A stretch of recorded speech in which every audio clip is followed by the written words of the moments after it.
il est question que le responsable du programme de PERFIT vienne en mission en Haïti pour nous aider à bâtir ce fameux programme de la Cité des Archives pour lequel nous sommes en train d'accumuler, de faire des réserves d'argent pour que, même si on ne trouve pas de bailleurs de fonds à l'extérieur, ou comme on le dit ici, pour que graisse cochon, quid cochon.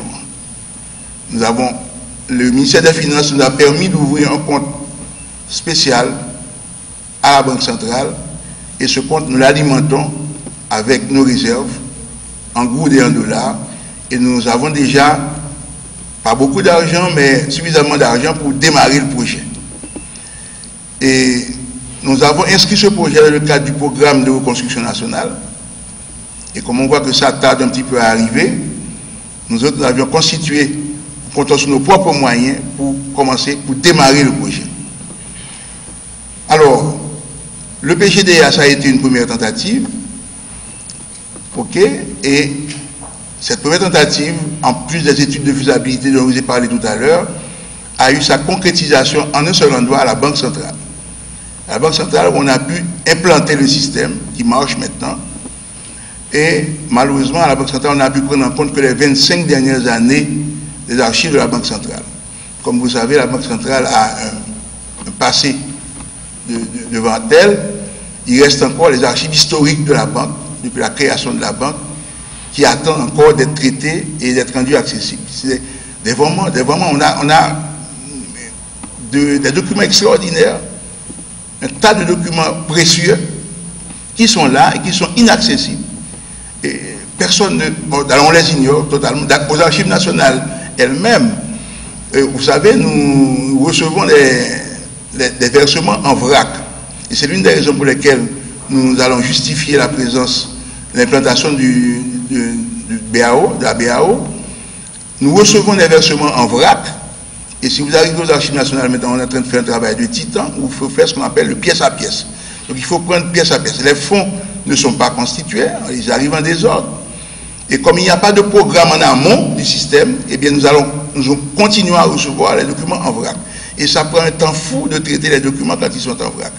Donc nous voulons mettre en place ce système tant en amont dans les différents ministères, les différents instances de l'État. Nous ambitionnons même d'aller jusqu'aux collectivités territoriales. Nous allons commencer avec la primature, le palais national, les différents ministères, même les nouveaux. Vous savez, il y a de nouveaux ministères, on va également les inclure dans le programme. Et nous allons démarrer avec ce noyau initial pour pouvoir constituer un noyau dur qui va nous permettre de former d'autres personnes et qui nous permet d'étendre le programme, comme je vous l'ai dit, jusqu'aux collectivités territoriales. Les ambitions sont grandes, mais les moyens sont très faibles. Nous en sommes conscients. Mais nous encourageons et nous demandons, nous lançons SOS à l'endroit de tous les organismes publics, le Parlement, la Cour supérieure des comptes, les organismes autonomes, les organismes déconcentrés. Nous allons arriver vers vous aussi. D'ailleurs, nous commençons déjà à recevoir des demandes.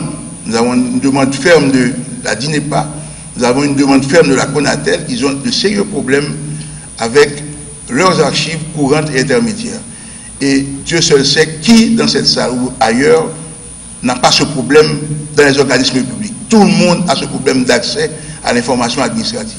Il faut qu'on en prenne conscience et qu'on prenne la résolution pour résoudre définitivement ce problème et conduire ce pays vers une gestion saine des affaires publiques. Tout au long de cette semaine, nous aurons, avec les responsables des archives des différents ministères, à passer au peigne fin la boîte à outils, comme Christine vous l'a dit tout à l'heure, qui est une méthode éprouvée, qui a été vraiment exploitée dans d'autres pays. Et actuellement, il y a un pays, le Burkina Faso, qui est en train d'implanter à un haut niveau, au haut niveau du gouvernement, ce programme au sein de toute l'administration burkinabé.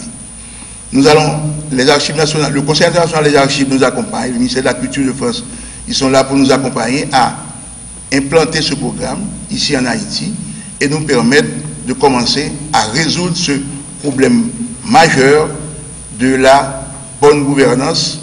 Tout le monde en parle, certes, mais il faut mettre la main à la pâte.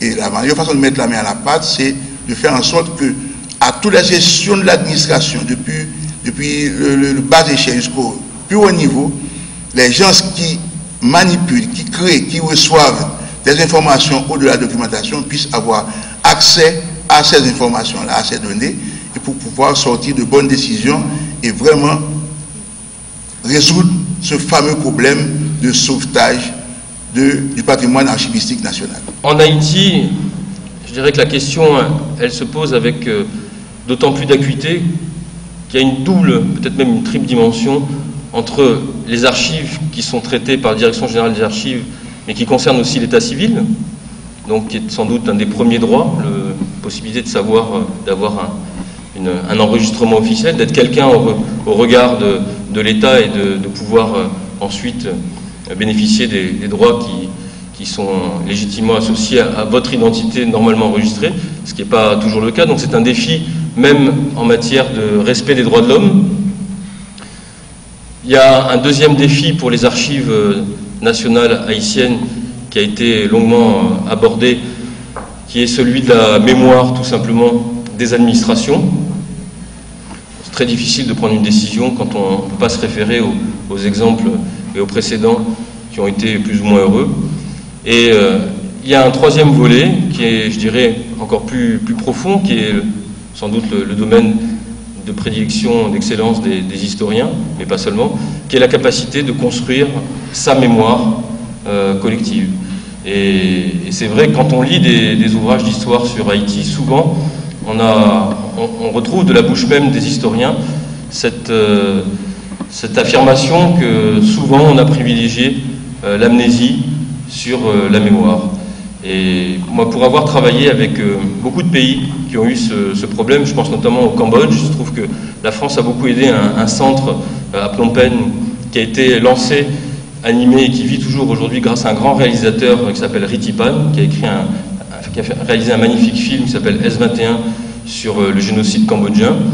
Et ça fait 20 ans qu'il se bat pour travailler sur deux fronts, à la fois à travers son art, ses documentaires, mais également à travers un centre d'archives qui est devenu un grand lieu de réflexion, de travail sur ce qui aurait pu sinon disparaître et permettre aujourd'hui aux jeunes Cambodgiens de savoir ce qui s'est passé, de mieux comprendre leur histoire et de forger ensemble leur avenir. Et puis il y a toute une série de valorisations d'archives. Je vois aujourd'hui par exemple, si on prend l'INA, l'INA qui est une structure assez exceptionnelle dans le monde, qui archive toutes les archives audiovisuelles françaises. Je crois qu'il n'y a aucun pays au monde qui a fait ça jusqu'à présent de manière aussi systématique. Ce n'est pas seulement une tâche ingrate de notaire qui consiste à enregistrer les choses sur des bandes, c'est aussi un fantastique outil à la disposition des chercheurs, de la jeunesse, de tous ceux qui s'intéressent à ce qu'est notre histoire. Et les technologies numériques aujourd'hui font que l'INA est une institution archivistique, au sens où vous l'entendez, mais qui dégage aussi beaucoup d'argent, parce qu'il y a toute une partie privée, une partie de cession des droits. Alors dans la coopération internationale, l'INA n'hésite jamais à céder les droits, c'est ce qui avait été fait au Cambodge. Je me souviens, au moment de la mort de Yasser Arafat, on cherchait des images partout au Moyen-Orient, au Liban, en Palestine. La structure qui a été capable de fournir le plus d'images en temps réel, ça a été l'INA, parce qu'on savait exactement où étaient les images, tout était classé. On revient sur le sujet que vous évoquiez, conservé, classé et valorisé. Nos archives représentent nos histoires. Et nos archives, c'est nous-mêmes.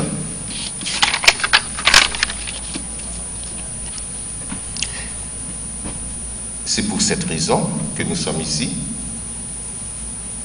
pour que ces archives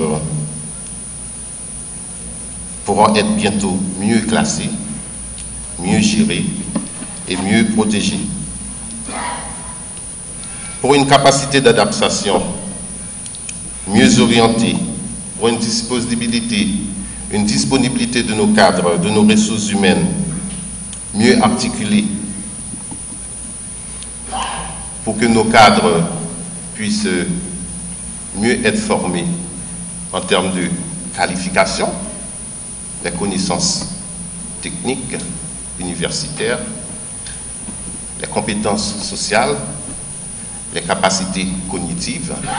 C'est ça qui forme nos qualifications.